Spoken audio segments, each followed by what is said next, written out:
बिल्कुल घनीभूत अर्थात ठोस बात है, इसे समझ लेना। यदि आप अपने विचार के द्वारा, विवेक के द्वारा अधर्माचरणों का त्याग करके धर्म पूर्वक जीवन व्यतीत करते हुए भगवान नाम जप करते हैं, तो पूर्व पाप कर्म के अनुसार जब देह रचा गया तो उसमें जो प्रारब्ध दुख सुख का है वो तो आएगा, पर आपको परास्त नहीं कर पाएगा। और आगे आपके लिए महासुख है जो दुख और सुख दोनों से परे है। अखंड प्रसन्नता, अखंड आनंद, वो केवल आपके करने से होगा। उपदेश मिल सकते हैं, मार्ग बताया जा सकता है, आपको सहयोग मिल सकता है, पर चलना आपको होगा। यदि आप नहीं चले तो ये कहीं भ्रम हो कि मैं कहीं जाऊं और मेरी दुख निवृत्ति हो जाए, तो इस भ्रम को छोड़ देना आप। क्योंकि हम आप तो बहुत छोटे जीव हैं, अर्थात बहुत लघु तपस्या, लघु पुण्य वाले हैं।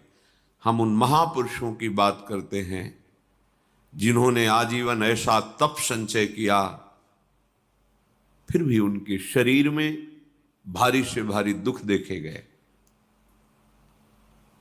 ये दुख और सुख एक भ्रमात्मक इंद्रजाल है माया का, ना दुख है न सुख है।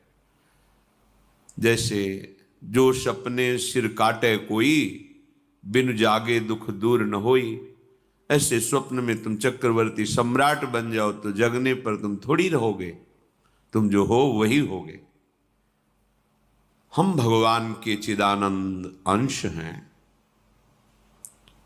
ये भूलकर हम अपने को स्त्री पुरुष, अच्छा बुरा, धनी निर्धन, दुखी सुखी आदि आदि बहुत सा प्रपंच है, इसे हम अपने दिमाग में बैठा लिया है।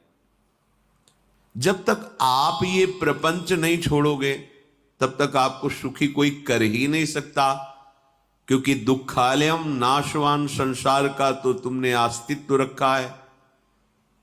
अगर ये किसी के दूर करने से होता तो स्वयं जगत गुरु परब्रह्म परमात्म तत्व भगवान श्री कृष्ण सामने हैं और अर्जुन को कह रहे हैं, मात्रा स्पर्शास्तु कौन्तेय शीतोष्ण सुख दुखदा आगमा पायनो अनित्यास्तास्तितिक्षस्व भारत। हे भारत, हे अर्जुन, ये आने जाने वाले अनुकूलता प्रतिकूलता, गर्मी शीतलता, अर्थात काम क्रोध लोभ मोह मद मत्सर अपमान निंदा, ये सब ताप पहुंचाते हैं। अनुकूलता सम्मान यश कीर्ति धन वैभव, मानी हुई मान्यता, ये सब शीतलता पहुंचाते हैं। ये उष्णता और शीतलता, अनुकूलता और प्रतिकूलता आने जाने वाले हैं।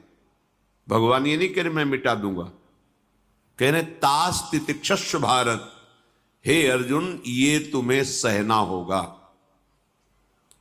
यदि तुम इसे सह गए तो तुम्हारे हृदय में ऐसी स्थिति प्रकट हो जाएगी कि फिर ये स्पर्श भी नहीं कर पाएंगे। सहने से तुम्हारी भक्ति बढ़ेगी।